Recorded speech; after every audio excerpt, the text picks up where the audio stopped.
You awaken to the aroma of grass filling your home, when suddenly you notice rustling in the walls. Before you can question what's happening, the sound of scuttling across the floor catches your attention. You look over, and there, at the foot of your bed, is a small humanoid creature looking back at you. Welcome to Below the Forest Floor. My name is Nancy, and I am here with my husband/co-host, Ryan. Hello. Today is our 3-year wedding anniversary. Just wanted to throw it out there before we continue. Happy anniversary. Happy anniversary. Today we are going to be talking about some fascinating creatures known as duendes. A duende is a small gnome-like creature that can either live in homes or forests depending on the lore. They can range from 7 inches to 4 feet in height, although some people have claimed to have seen even smaller versions. Smaller than 7 inches would be weird to see. It would basically just be a little toy. Well, some people have claimed that they've been like the size of their thumbs. Yeah, weird. Yeah, it's really But I guess creepy. this entire thing is kind of weird, so. They wear large hats made of animal hide, which, by the way, they hunt animals. That's where they get the hide from. They have rosy cheeks and have a flat yellow tinted face. They only have 4 fingers on each hand, and they don't have any thumbs. And they're also known to have large beards covering a majority of their bodies, and that's for both male and female. Can you imagine, like, a 7-inch tall creature trying to find animal hide is basically just going after, like, a little mouse that's about the size of a dog to them? Okay, why does this have to be a comic? Like, why would that be the cutest little comic ever? Like, it's pretty gross because the whole, like, turning it into a hat situation. Well, we do play Monster Hunter, so, and WoW, you do try skinning everything whenever we're playing WoW, Hey. so. Everything should be skinnable. Okay, we're not going to get into that. Mythology for duendes can range from both kind to frightening. In some cultures, duendes are sweet little house gnomes that love to help out with chores and such.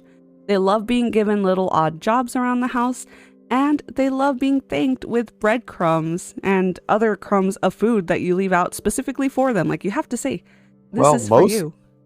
Most creatures would love to be thanked with food, so, you know. Same. That's the current mood. They take residence in the walls of people's homes. So, like, when I said they live in homes, they don't live in their own homes. They live in other people's homes. Like a Bruno situation in the walls? I don't think they need as much space, but yes. And I don't think it's as enchanting. Or I hope they're not wearing tiny thimbles on their heads. Like the bucket. Yeah. So that's kind of creepy. They do live in the walls of your house. And they see themselves as the real owner of this home. Not you. You are not the owner. So not thanking them with the crumbs of food and stuff, even though they're doing all this hard work, comes off as really disrespectful and can cause a duende to want to play tricks on you by taking or misplacing household items.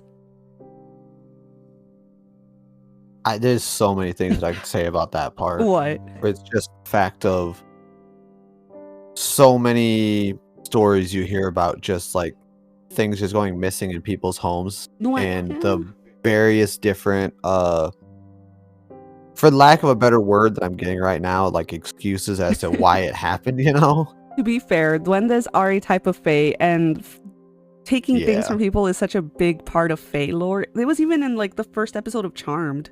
Hell, even the fae that we're going to be doing later on, technically it even takes things from people because it takes heads, but that'll be something later. That'd be kind of hard to find. The smell of grass is usually how you can tell a duende has taken up residence in your home, as you can smell it emanating from room to room. That just makes me feel like that the whole leprechaun phenomenon, I guess, just kind of like, it reminds me of this. Do you feel like maybe duendes and leprechauns might be in the same family? Because that's what I was thinking. And then when you and I were doing research on this and we were watching some of those videos and stuff like that, I specifically remembering like, you know, it kind of just reminded me of the Leprechaun movie. You know, those horror movies? because it did always seem like that character and how he acted, it reminded me a lot of what we were looking up. That's not too far off, honestly, because the thing for me is the leprechaun height and the duende height, if you're not looking at the whole people saying they're like smaller than 7 inches thing, goes hand in hand really well. And then there's the beard situation. Are there female leprechauns? Where did this originate from? Spain. It came from Spain? Okay. Which is not too far. I wonder what era this was happening. Was this a time when like Spain was kind of like around, like going around different places of the world? You think maybe that's what happened? Or this could be another point of like, you know, when certain cultures get into other cultures and they start like kind of taking their folklore and putting their own spin on it and calling it their own. Right. And it could have been any. I wonder if this came from them finding out about like just leprechauns and gnomes from, at that point it'd be Gallic folklore. Probably. Who knows? It's, you know, that's because in Mexico this was a big thing too, but people say that mostly came from the whole, you know. The part of it coming from Mexico probably came from Spain. Yeah. It probably came from Spain to Mexico, and then Mexico kind of got that from, you know, all the stuff that happened there. Yeah, it's pretty much the same thing that happens with all urban legends and folklore. And just the smell of grass thing, for some reason, that just kind of like, it just reminds me of leprechaun stuff and especially gnomes in general. I don't think I'd even notice because I love the smell of grass. Like I would not want to make that go away. I'd be like, yeah, this is fine. I'm okay with this. Would you like some breadcrumbs? Like it's definitely something that I would notice inside of a house. Not me. Yeah. I wouldn't pay attention. I'd be like, this smells good. Yeah, it does to me too. But I mean, like a house normally doesn't smell like that, so you would definitely notice the difference. I wouldn't notice. I don't think I'd care. If it's gonna make my house smell good when I have 6 cats and 2 dogs in it, I'm not gonna mess with it. Right. Another indication that you may have a duende in your home is the sound of little scratches and footsteps in your walls. Unless, of course, you have rats. It could be either or. I was gonna say, yeah, like maybe that's like some people's explanation. Yeah, exactly. Yeah. Like, we don't have rats. They're duendes. Trying to explain it away. They eat the breadcrumbs, and it's like the rats eating the crumbs. Oh my god, yes. Oh my god, it just hit me. That could be it. Wow. Anyways, I'm just like you can see once you get far enough into this, then you can start to realize it's like this is probably where it came from. It's the whole chupacabra situation with me talking about them using goats like Capri Suns. That was completely different. No, it's because it's so silly, but this one's more on the realistic side. Exactly, that's what I'm saying. It's like this one's not even silly. It's just like it's legitimately just a story that's made up to make the person not feel so bad when they have company. Also, the next part that says they love to stay hidden and out of sight, and they are very shy creatures and are mostly known to keep to themselves. It's like the perfect explanation. No, you'll never see the duendes. They're very shy. Very shy. They live in the walls. They don't want to see you. It's the rats scared to come out. It's like when some people, their reasoning behind why we've never seen a Bigfoot or anything like that is like, oh, well, right when it's about to die, it just teleports itself back to its home world or something like that. It's like, all right, how many more of these are you just gonna pull out before you finally is gonna give up on them? Honestly, though, that's what urban legends are. Exactly, and that's why we love them. Yeah, if I hadn't personally experienced a lot of the creepy things I experienced growing up and as an adult, I wouldn't believe any of this, but sometimes it's like, okay, it's been a lot. Yeah. Eventually it does come down to the point where it's like, who knows? Something. Maybe the people who talk about Bigfoot teleporting know something we don't. So on top of being very shy creatures, they're not shy around children. They love kids. Kids are the best. They think they're amazing. I wonder if it's because like the height thing. They're like, yeah, this is a normal person to me. Yeah. They are very caring towards them, help those children who get lost in the forest on their way home. They even sell them cereal. Shut up. We're going to talk about that in a different episode. And they... Oh, really? I don't know. Would you like to? What would that I be? don't know, Leprechaun episode. Oh, okay. The one about the cereal episode, Ryan. The one with Tricks the rabbit. So they are very I swear to God. I swear, Ryan, what? The Tricks rabbit's a fae. We're not talking about how the Tricks rabbit is a fake because everyone knows that. It's a cryptid, though. Of course it's a cryptid. Just like the captain from Captain Crunch. I'm not even gonna... No. Go ahead and continue. This is going to be a whole... You know what? We should do a whole episode about cereal mascots. Anyways, so they love children, and they can even be found when children are playing a game of ball, which Ryan and I saw... Some of those videos. Ryan and I saw some videos of Duendes showing up when kids are playing. Some of those were creepy. You've got a very, very small percentage of them had the creepiness factor to it, but most of them were set up in a way that it was guiding your eyes to whatever was about to happen before it happened, which makes me believe it's produced that way. With this stuff, you're gonna get some production, but some of them were actually freaking creepy. Yeah, there was a couple. And although, you know, they seem like, oh, okay, at least they're nice to children, that is not always the case. Some stories are much more sinister. Because of course they are. In Latin American and Mexican American lore, duendes are used in cautionary tales told to children to get them to clip their nails. Children who don't clip their toenails are visited by a duende in the middle of the night, and the duendes try to clip their toenails for them.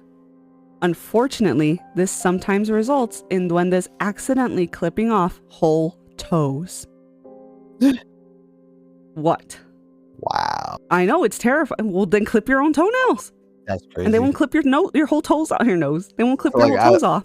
Out of everything, they just have this hatred of seeing toenails. I mean, do you like seeing very long toenails? I don't like seeing toes. Well, there you go. You would be great friends. I don't like seeing feet. The internet would disagree with you. No, me personally. But that's not the scariest part. The whole cutting off an entire toe situation. Duendes have also been known to barter with the mothers of children who misbehave and offer to take the child to eat them. And according to some stories, the mothers have accepted that offer. I can't say I disagree with that. I can understand where they come from sometimes. You know, we've all been to the store sometimes and seen some people's children just running around. It's like someone needs to get a hold of this kid. So that's a part of the Mexican American lore. Although I did not grow up with that lore, even though I'm Mexican American. I first learned about duendes when I was a little girl. My mom and Tia told me a story of how when my great-grandma was a young woman, she went to the edge of the woods near her home to brush her long, beautiful hair. One day, while brushing her hair, she felt a tug on her head and was pulled down to the ground. She began kicking and screaming with all of her might. When she was finally able to turn herself over, she saw duendes were trying to drag her towards the woods. She was able to free herself and ran back to the safety of her home. I remember this story. My mom has told you.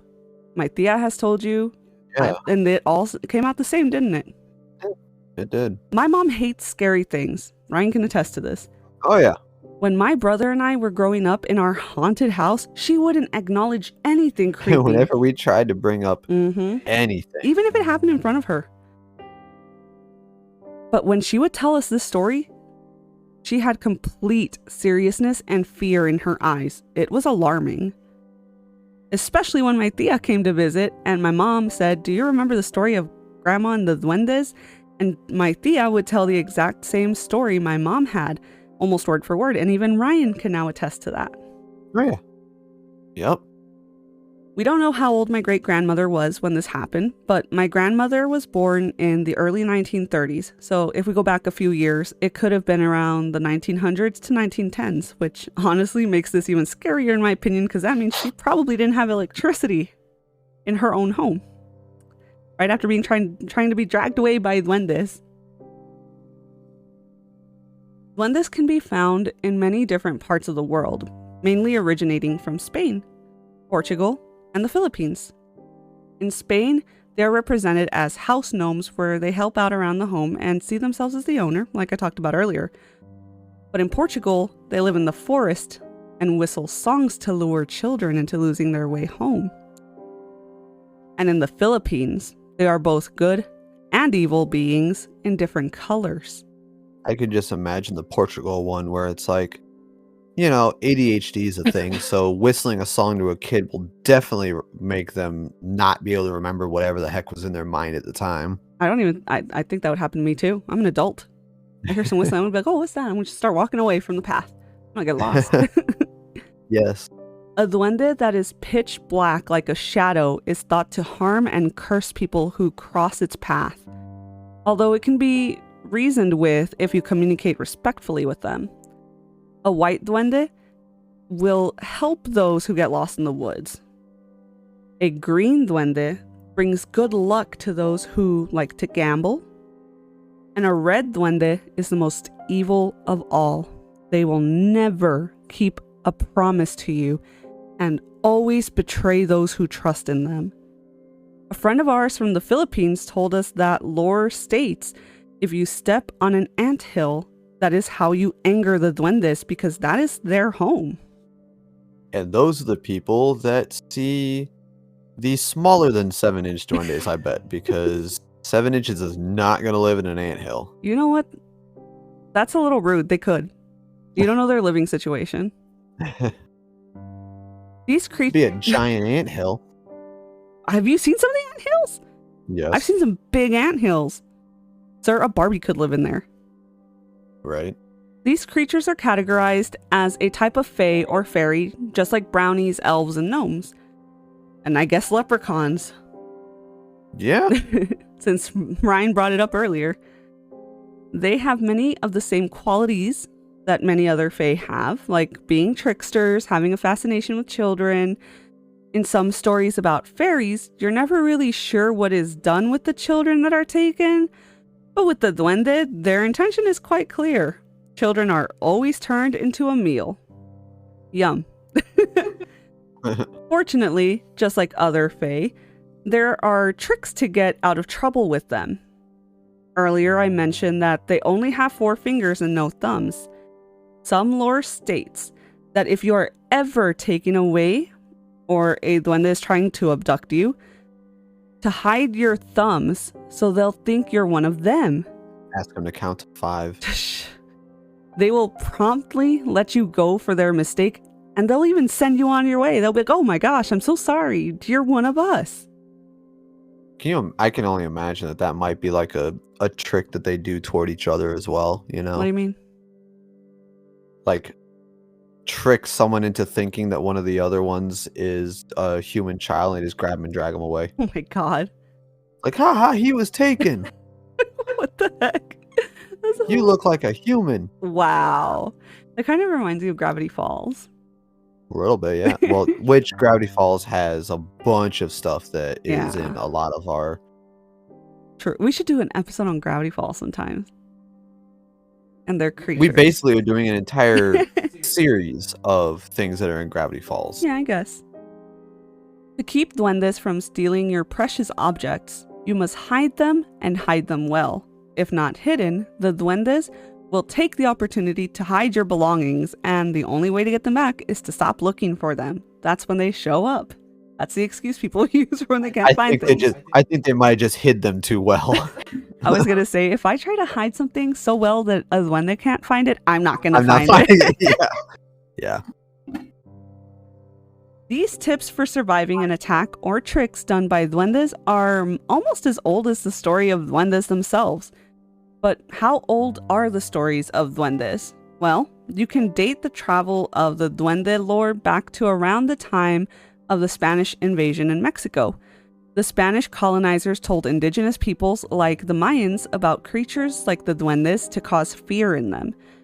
And like most lore, it just spread from there and took on a life of its own. So although we don't know the exact origin date for the Duendes, we do know at least that they are older than the colonization of the Mayans. The poem Play and Theory of the Duende, written by Federico Garcia Lorca in Spain, was one of the first documented accounts of duendes in modern media. Since then, the only talks of duendes have been in the news by people claiming to have videos of them, which is like the stuff I showed Ryan that day. That is until recently, when Disney took it upon themselves to make an episode of Elana of Alvador, which is the first Mexican Disney princess. The episode is called Finders Leapers, and it's actually all about duendes. Huh. Okay. They were shown as mischievous green creatures that love to cause chaos and were imprisoned in a stone by a powerful wizard. That'll serve them. They also show that duendes can become invisible, which is a part of real lore for them. That's kind of crazy too. Yeah, so whoever works on that show, congratulations, good job. You actually did your research. Which they've actually been doing more recently with Encanto and a couple of the other ones too. It makes me really happy, honestly. Now, as for the question of are they real? When coming to the conclusion of whether a cryptid is real or not, there are a few things to consider. The first is it being mistaken for a real-life creature, like the way people mistake bears for Bigfoot sometimes. What could be a real-life counterpart for a duende? Well, according to some sources, people have accidentally thought spider monkeys were duendes, and it actually kind of makes sense. It does, because they try and steal, like they try and grab people in zoos too. Exactly. Think about it. Spider monkeys are very small, hairy creatures that walk on two legs. They can make sounds like whistling howls. They live in forests and are found in South America. Monkeys in general are known to sometimes take things from people. Obviously, this doesn't explain everything and definitely doesn't discredit everything about the possibility of duendes being real, but it is something to think about, and the mouse thing on top of that. Yeah. On the other hand, some people have claimed to have footage of duendes, and Ryan and I actually watched some of them ourselves. My thoughts were that some videos looked pretty realistic while others looked very, very fake. What are your thoughts?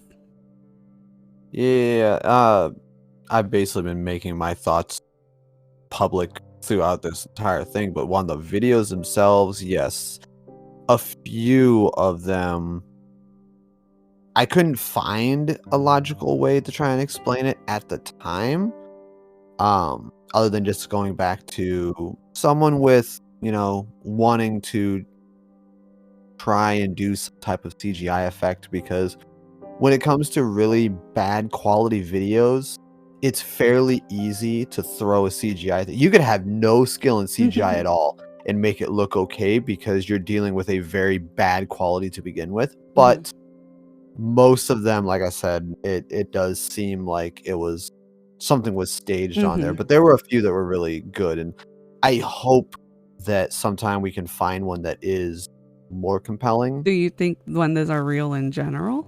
Not sure. I don't know enough about them besides what we've read off here. Yeah, that's fair.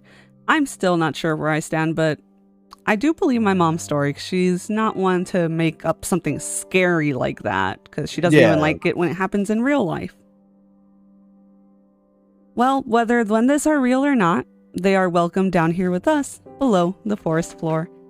Thank you so much for spending time with us today. We hope you enjoyed this week's episode. Stay tuned for more in the near future, especially around Halloween. We would like to also thank our forest deity patron, Lotus Vincent, for your continued support of the podcast. If you would like to have your name featured at the end of an episode of Below the Forest Floor, make sure to become a forest nymph or forest deity member on our Patreon today. See you all next time. Bye! Bye!